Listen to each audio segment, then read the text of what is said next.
स्वागत है आपका कक्षा 8वीं के विद्यार्थियों का इस वीडियो में। बच्चों, आप सभी की जो अर्धवार्षिक की परीक्षाएं हैं वो कल 16 तारीख से शुरू हो जाएंगी। कल सोमवार है, तो सोमवार से आप सभी की कल से जो परीक्षाएं शुरू होने जा रही हैं। आप सभी को पता है कि आपका कल हिंदी का पेपर है। मैंने अपने चैनल पर एक वीडियो अपलोड की थी जिसमें मैंने आप सभी को क्वेश्चन 1 से, जो क्वेश्चन 1 है यहाँ से पूरे इनके आंसर्स उत्तर सहित 10 तक बता दिए थे। आज की इस वीडियो में मैं आपको 11 से 16 और उसके बाद जितने भी क्वेश्चन है वो बताऊंगा, और इस वीडियो में आप अंत तक बने रहिएगा। देखिए, मैंने इस वीडियो में आप सभी को यह भी बताया है कि आपकी उत्तर पुस्तिका किस प्रकार आएगी, तो मैं आपको वह भी बताऊंगा उत्तर पुस्तिका किस प्रकार आएगी। तो इस वीडियो में अंत तक बने रहिएगा। और देखिए, मैंने पूरे क्वेश्चंस बताए हैं, पूरे 26 क्वेश्चन आते हैं जैसे आपके, तो मैं 26 के 26 क्वेश्चनों के आंसर्स भी बताए हुए हैं। और ये 26 प्रश्न हैं टोटल। देखिए 26 प्रश्न हैं, यहाँ पर कोई ये फेक आंसर नहीं है ना, एकदम एग्जैक्ट बिल्कुल परफेक्ट वाला पेपर है। आप बिल्कुल अपने दोस्तों के साथ शेयर कर दीजिए इसको, और अंत तक वीडियो में अच्छे से देखिए। आपके पास आज का दिन है, अच्छे से पेपर को रट लीजिएगा, ठीक है बच्चों। तो देखिए, यहाँ से हमें पता है कि बहुविकल्पीय प्रश्न तो मैंने आपको बता दिए थे। फिर भी जिन बच्चों ने नहीं उनके देखे है, वो वीडियो नहीं देखी है, तो एक बार उसको जरूर देख लीजिएगा। और उसमें भी मैंने बहुत कुछ बताया था, एक्स्ट्रा जानकारी दी थी कुछ। तो अभी आप चलिए, यहाँ से मैं आपको फिर बता देता हूँ। चंदेल राज्य किसके समय भारत का सबसे शक्तिशाली राज्य था। और इसके बाद दूसरा प्रश्न, ICS की परीक्षाएं बैठने वाले इनमें से कौन थे। आप उत्तर उसी वीडियो में जाकर देखिएगा, क्योंकि मैंने बहुत मेहनत से बनाई है। तो चलिए देखिए तीसरा क्वेश्चन हमें पूछा है कि 64 योगिनी मंदिर कहाँ हैं। मदन महल में, त्रिपुरा में, भेड़ाघाट में, या फिर तिलवारा में। और उसके बाद देखिए चौथा प्रश्न हमसे पूछा गया है कि धन का स्वभाव कैसा होता है। स्थिर होता है, या चंचल होता है, या शांत होता है, या फिर अविचल होता है। उसके बाद देखिए पांचवा प्रश्न, हे भगवान वाक्यांश में कौन सा विराम चिन्ह लगेगा। तो इसमें कौन सा विराम चिन्ह लगेगा आपको यह बताना। प्रश्नवाचक, पूर्ण विराम, या योजक चिन्ह, या विस्मय आदि बोधक। उसके बाद देखिए यहाँ से हमारे रिक्त स्थान शुरू होते हैं। रिक्त स्थान 6 से 10 तक आपको पूछे जाएंगे। और उसके बाद इसमें एक निर्देश दिया गया, नीचे दिए गए रिक्त स्थानों की पूर्ति कीजिए, प्रत्येक प्रश्न के लिए 1-1 अंक निर्धारित है। तो देखिए यहाँ पर छठवां प्रश्न हमें पूछा गया है, गुप्त वंश का राज्यकाल भारतीय इतिहास में खालिस्तान के नाम से जाना जाता है। तो आप सभी को बताना था इसमें क्या बताया जाता। आप जो मेरे चैनल पर सब्सक्राइब कर लीजिए चैनल को, और देखिए जो पिछली वीडियो उसको देख लीजिएगा, इसके आंसर मैंने उसमें बताए हैं। उसके बाद देखिए प्रश्न नंबर 7वां, क्योंकि आज की इस वीडियो में मैं आप सभी को जो यहाँ से 11 से और 26 प्रश्न हैं वो बताऊंगा, उसकी वजह से नहीं तो वीडियो बहुत लंबी हो जाएगी। पक्षी शब्द का तत्सम रूप खालिस्तान है, यह है। 8वां प्रश्न पूछा है कि भट्ट शब्द का अर्थ खालिस्तान होता है, तो इसमें भट्ट शब्द का अर्थ बताना है। उसके बाद देखिए 9वां प्रश्न, बिश्नोई समाज की स्थापना सन खालिस्तान में की गई थी, तो इसमें यह बताना है। देखिए यहाँ हमें 10वां प्रश्न पूछा गया है, ईमानदार का विलोम शब्द क्या है। तो आप सभी को पता है ईमानदार का विलोम शब्द, अगर नहीं पता है तो आप वीडियो में अवश्य जाकर देख लीजिएगा। उसके बाद देखिए बच्चों, यहाँ से हमारे स्टार्ट होते हैं अति लघु उत्तरीय प्रश्न। तो इसमें आप सभी को अति लघु उत्तरीय प्रश्न हैं जो वह आपको 11 से लेकर 16 तक के रहेंगे। वह कितने कितने अंक के रहेंगे, 2-2 अंक के रहेंगे। कितने कितने अंक के, देखिए 2 अंक निर्धारित हैं। तो आप सभी को जो अति लघु उत्तरीय प्रश्न आएंगे वह 2-2 अंक के आएंगे। कितने कितने अंक के आएंगे बच्चों, 2-2 अंक के आएंगे। और उसके बाद 11 से 16 तक, और उसके बाद 16 से जो आगे की जानकारी रहेगी मैं देता हूँ वीडियो में, क्योंकि अभी जानकारी दे दूंगा तो क्या मतलब, पूरी वीडियो नहीं देखेंगे आप। चलिए देखिए, नीचे दिए गए प्रश्नों के उत्तर एक शब्द वाक्य में लिखिए, और प्रत्येक प्रश्न के लिए 2 अंक निर्धारित हैं, ठीक है बच्चों। उसके बाद देखिए प्रश्न नंबर 11 हमें दिया है, चंद्रगुप्त द्वितीय को कौन सी उपाधि मिली थी, ठीक है। इसके आंसर्स में अभी इकट्ठे जो आंसर्स मैंने ढूंढे हैं मैं आपको बता दूंगा, तो आप वहां से अपनी कॉपी में लिख लीजिएगा। और इन प्रश्नों को भी आप चाहें तो अपनी कॉपी में लिख सकते हैं, या फिर आप फिर से इसको पॉज करके आप अच्छे से याद करते चलिए। प्रश्न नंबर 12 हमसे पूछा जाएगा, हरिश्चंद्र नाटक को देखकर मोहन को किस बात की प्रेरणा मिली थी। आपने पढ़ी होगी कहानी, तो इसमें यही बताना है कि हरिश्चंद्र नाटक को देखकर मोहन को किस बात की प्रेरणा मिली थी। 13वां प्रश्न है, नव नव से कवि का क्या आशय है। ठीक है, 14वां प्रश्न हमसे पूछा जाएगा, कुमार गंधर्व का वास्तविक नाम क्या था। कुमार गंधर्व का वास्तविक नाम क्या था। उसके बाद देखिए बच्चों, थोड़ी सी मैं आपको जानकारी दे देता हूँ कि आप लोगों को यह डाउट भी रहेगा कि हमारे जो उत्तर पुस्तिका रहेगी वह किस प्रकार आएगी। तो मैं आपको थोड़ी सी इसकी जानकारी दे देता हूँ कि आपकी जो उत्तर पुस्तिका है वह देखिए इस प्रकार आएगी।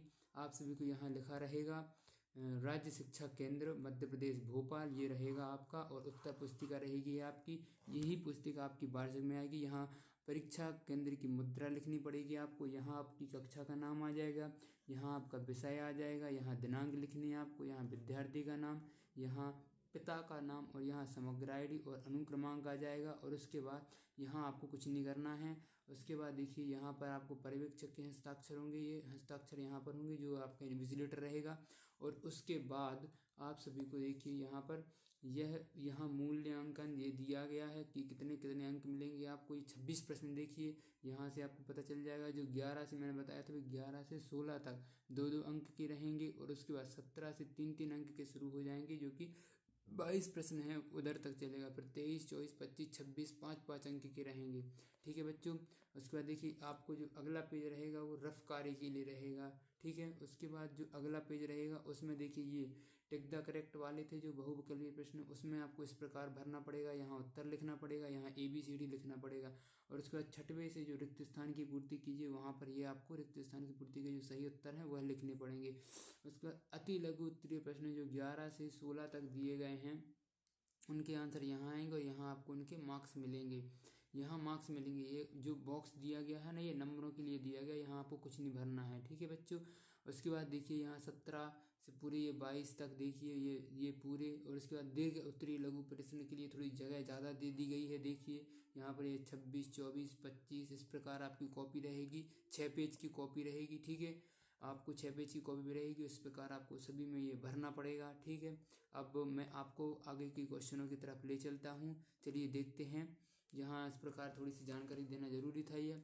और उसके बाद देखिए यहाँ पर हमें अब ये 15 प्रश्न हमसे पूछा गया है कि पटना शहर है जो वो पटना शहर है, यह है पटना शहर का पुराना नाम क्या है। पटना शहर का पुराना नाम पूछा है, तो पटना शहर का पुराना नाम पाटलिपुत्र है, आप सभी को पता है। 16वां प्रश्न पूछा हमसे, स्वतंत्रता शब्द की सही वर्तनी लिखिए। स्वतंत्रता शब्द है उसकी सही वर्तनी लिखनी है इसमें। उसके बाद देखिए लघु उत्तरीय प्रश्न नीचे दिए गए जो ये 17 से 22 तक हैं, ये 3-3 अंक के प्रश्न हैं आपके। नीचे दिए गए प्रश्नों के उत्तर 30 से 40 शब्दों में लिखिए, और जो प्रत्येक प्रश्न के लिए 3 अंक निर्धारित हैं। ठीक है बच्चों, उसके बाद देखिए यहाँ प्रश्न नंबर 17 हमसे पूछा गया है, अफ्रीका में गांधी जी को किन किन अपमानजनक घटनाओं का सम्मान करना पड़ा। तो गांधी जी को किन किन अपमानजनक जो उनको घटनाएं उनके साथ हुई जब वो अफ्रीका के दौरे पर अफ्रीका में पढ़ाई करने के लिए गए थे, तो वहाँ क्या क्या उनको फेस करना पड़ा, आपको यह उत्तर बताना है इसमें। उसके बाद देखिए 18वां प्रश्न, रैदास की भक्ति किस भाव की है, उदाहरण देकर लिखिए। उसके बाद देखिए मैं आपको विश्वास नहीं हो रहा, पूरे क्वेश्चंस के आंसर देख के रखिए। देखिए आप ये देखिए 11वें का देखिए, गुप्त सम्राट, ये द्वितीय विक्रमादित्य को उपाधि है ना, सत्यवादी हरिश्चंद्र, पूरे उत्तर मैंने देख के ये देखिए पूरे ढूंढ कर रखे हैं। आपको कुछ नहीं करना, आपको ये यानी कि स्क्रीनशॉट ले लेना है, या फिर आपको अच्छे से इनको याद करके चले जाना है, अपनी कॉपी में लिख लेना है। और अगर आप चाहते हैं कि मैं इनका PDF अपलोड कर दूं तो मेरे व्हाट्सएप से आप ऐड हो जाइए, मैं डिस्क्रिप्शन में उसकी लिंक दे दूंगा। और टेलीग्राम से भी आप ऐड हो सकते हैं, तो उसमें भी मैं अपलोड कर दूंगा आंसर्स की PDF, तो वहाँ से आप देखकर अपनी कॉपी में लिख लीजिएगा। ठीक है, और याद करके चले जाइए आप, है ना। इसमें देखिए अब 19वें प्रश्न पर आ गए थे हम, तो 19वें प्रश्न में श्रीधर को कौन कौन सी काव्य पंक्तियाँ नर्मदा के दूध धारा पर सटीक बैठती हैं। उसके बाद देखिए 20वां प्रश्न, मध्य प्रदेश का वन विभाग प्रतिवर्ष किस क्षेत्र में पुरस्कार देता है। जो वन विभाग है मध्य प्रदेश का वो किस क्षेत्र में पुरस्कार देता है। 21वां प्रश्न, अपने प्रधान अध्यापक को स्थानांतरण पर प्रमाण पत्र हेतु एक प्रार्थना पत्र लिखना था, वह भी मैंने बताया है। उसके बाद देखिए 22वां, इसमें मुहावरे का अर्थ लिखना है और वाक्य का प्रयोग लिखना है। मुहावरे में एक वाक्य का प्रयोग, तो पहाड़ टूटना, टस से मस ना होना, दांतों चने दांतों चने चबाना। ठीक है, उसके बाद देखिए ये दीर्घ लघु उत्तरीय प्रश्न यहाँ से स्टार्ट होंगे जो कि आपके 23 से 26 तक हैं। तो नीचे दिए गए प्रश्नों के उत्तर 70 से 80 शब्दों में लिखिए। प्रत्येक प्रश्न के लिए 5 अंक निर्धारित है। जैसे तो 23वां प्रश्न पूछा है, डॉक्टर चंद्रा सामान्य जनों से किस प्रकार भिन्न थी। उसके बाद 24वां प्रश्न पूछा है, भक्त रैदास ने भगवान से अपना संबंध स्थापित करते हुए किस किस से अपने को जोड़ा है। उसके बाद देखिए अगला प्रश्न हमसे पूछा है कि निम्नलिखित अपठित गद्यांश एक आपको दिया है, तो आपको ये पढ़ना पड़ेगा। पहले, विद्यालय में छात्र का चरित्र निर्माण होता है, निष्पट और निस्वार्थ भाव से सेवा करने का पाठ होता है। ये आपको पढ़ना है अपनी परीक्षा में, और जो नीचे उत्तर दिए गए हैं इसी में से छांट कर आपको ये उत्तर लिख देने हैं। ठीक है, अगला प्रश्न जो आपका महत्वपूर्ण 5 नंबर का प्रश्न है ये, तो इसमें आपको मेले का वर्णन एक निबंध आया है। इसमें किसका निबंध आया है? मेले का निबंध आया है। तो मैंने मेले का निबंध भी आपको बताया है, तो आप याद कर कर चले जाइए। बहुत छोटा और सरल भाषा में बताया है। तो चलिए यहाँ से देखते हैं हमारा जो 11वां प्रश्न था। आप इसके अपनी कॉपी में आंसर से लिख लीजिएगा, थोड़ी वीडियो को पॉज कर कर। और अगर वीडियो पसंद आई तो वीडियो को लाइक और अपने दोस्तों के साथ अवश्य शेयर करिए। ठीक है, और इसका देखिए 11वां प्रश्न, गुप्त सम्राट समुद्रगुप्त द्वितीय को विक्रमादित्य की उपाधि मिली थी। ठीक है, उसके बाद 12वें का सही उत्तर है, सत्यवादी हरिश्चंद्र का नाटक देखकर गांधी जी को सत्य व अहिंसा के मार्ग की प्रेरणा मिली थी। नव के कवि का आशय है कि सभी प्राणी भारतवर्ष की रचना करें और उन्हें इस निर्माण में सभी नए साधन प्राप्त हों। इसका जो उसमें पूछा था कि उनके क्या बोलते हैं, जो अगला क्वेश्चन था 14वां प्रश्न, उसका शिवपुर सिद्धराम कुमाली इनके जो कवि हैं उनका नाम है ये। और उसके बाद जो हमें अगला इसमें यह पूछा था कि जो कुमार गंधर्व है ना, कुमार गंधर्व का वास्तविक नाम क्या है। तो कुमार गंधर्व का वास्तविक नाम यह हो जाएगा। उसके बाद देखिए 15वां प्रश्न हमसे पूछा गया था कि पटना शहर का पुराना नाम क्या है। पटना शहर का पुराना नाम पाटलिपुत्र था। 16वां प्रश्न हमसे पूछा गया था कि स्वतंत्रता, जो स्वतंत्रता शब्द उसकी सही वर्तनी लिखनी थी। तो स्वतंत्रता इस प्रकार लिखेंगे, स्वतंत्रता को सही वर्तनी में। और इसके बाद अगला प्रश्न हमसे पूछा गया था कि जो 17 में पूछा था, अफ्रीका में गांधी जी को किन किन अपमानजनक घटनाओं का सामना करना पड़ा था। तो इसमें मैंने पूरा आंसर बताया। दक्षिण अफ्रीका में गांधी जी को भारतीयों पर भेदभाव का सामना करना पड़ा था, क्योंकि वहाँ पर भेदभाव हो रहा था। और आरंभ में उसी प्रथम श्रेणी कोच की टिकट होने के बाद तीसरी श्रेणी के डिब्बे में क्या कर दिया था, उनको जाने से इनकार करने के लिए ट्रेन से बाहर फेंक दिया गया था। और पायदान पर शेष यात्रा करते हुए एक यूरोपीय यात्री के अंदर आने के लिए उसे चालक द्वारा क्या कर दिया गया था, उनको पिटाई झेलनी पड़ी थी। तो इस प्रकार आपका ये पूरा उत्तर हो जाएगा। देखिए यह 17वां। उसके बाद यहाँ पर हमें 18वां प्रश्न पूछा गया था जो हमसे कि श्रीधर को कौन सी काव्य पंक्तियाँ नर्मदा के दूध धारा पर सटीक बैठती हैं। तो ये रैदास की भक्ति का भाव था उसके 18 प्रश्न। तो उसका यह हो जाएगा। आप एक बार जो मैं बताता हूँ तो आप प्रश्न एक बार अपनी कॉपी में लिख लीजिएगा, उसके बाद उत्तर लिख लीजिएगा, है ना। इसके बाद देखिए 19वां प्रश्न हमसे पूछा, श्रीधर की कौन सी काव्य पंक्तियाँ नर्मदा की दूध धारा पर सटीक व्यक्ति हैं। तो यह इसका उत्तर है श्रीधर पाठक की संध्या 58 में दी गई पंक्तियाँ, नर्मदा चाहे कितनी मर के वह मरती है, नर्मदा की दूध धारा पर सटीक बैठती हैं।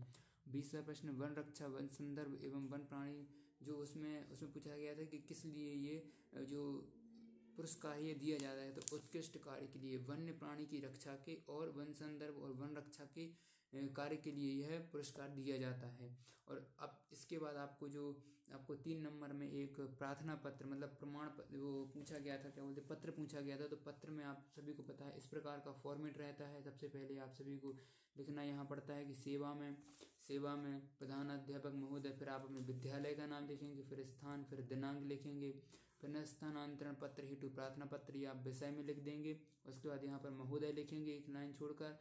इसी प्रकार फॉर्मेट चलेगा आपको। तो आपको ये फॉर्मेट याद कर जाना है। और उसके बाद आप ये लिख देना यहाँ पर कि मैं आपसे विनम्रता निवेदन करता हूँ कि आपके विद्यालय में कक्षा 10वीं का छात्र हूँ, मेरे ये आप पूरा लिख दीजिएगा। उसके बाद लास्ट में आपको लिख देना है कि मेरे विद्यालय में अध्यापन का विवरण निम्नलिखित है, आपको नाम वगैरह ये लिखना। फिर मेरा अनुरोध है कि मुझे जल्द स्थानांतरण प्राप्त किया जाए ताकि मैं अपनी शैक्षणिक, आप चाहें तो ये नहीं लिख सकती हैं क्योंकि इसमें अनुक्रमांक है, इसीलिए मैंने बोला अनुक्रमांक और सत्र लिखना आवश्यक होता है। और इसके बाद आपको यहाँ पर सब धन्यवाद भवदीय करके आपका नाम आ जाएगा नीचे, और इस प्रकार आपका ये पत्र कंप्लीट हो जाएगा। देखिए अगला प्रश्न हमसे पूछा गया था जो कि मुहावरे पूछे गए थे। तो जो पहला मुहावरा पूछा गया था कि पहाड़ टूट जाना, तो पहाड़ टूट जाना का बड़ी विपत्ति आ जाना, और एक वाक्य में मैंने उसको बता दिया है।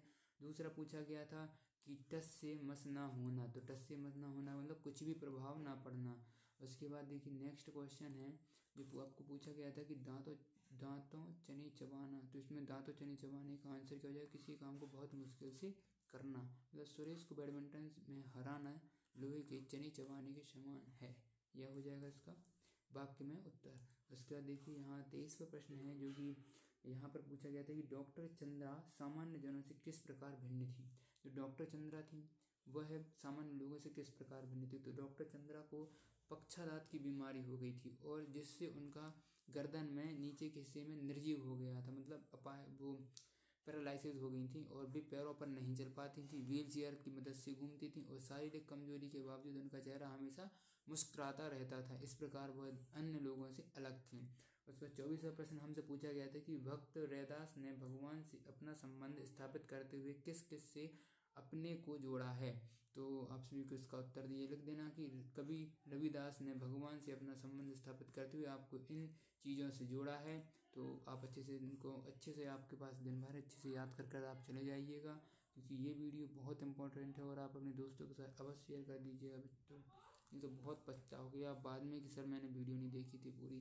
देखिए 26वां प्रश्न है कि हमारे शहर में आयोजित मेला एक अद्भुत सांस्कृतिक उत्सव है विभिन्न, क्योंकि आपके पास टाइम कम है इसीलिए मैं बिल्कुल आपको उलझाना नहीं चाहता हूँ, इसलिए आप एकदम ये करेक्ट है, कोई इसमें फेक वाला नहीं है कि ए सेट बी सेट 3 सेट आएंगे, कुछ नहीं आता, एक ही सेट आना है आपका इस बार। ठीक है, आप अच्छे से इन प्रश्नों को कर लीजिएगा और याद कर चले जाइएगा। Best of luck, thank you, मिलते हैं आपके नेक्स्ट पेपर की वीडियोस में। थैंक यू, धन्यवाद। अगर आपने चैनल को सब्सक्राइब नहीं किया है तो आप चैनल को सब्सक्राइब कर लीजिएगा और लाइक के बटन को अवश्य दबा दीजिएगा जिससे और बच्चों तक पहुंच सके, और अगर वीडियो सही आई है तो लाइक के बटन को अवश्य दबाइएगा। ठीक है, थैंक यू, धन्यवाद, मिलते हैं नेक्स्ट वीडियो में।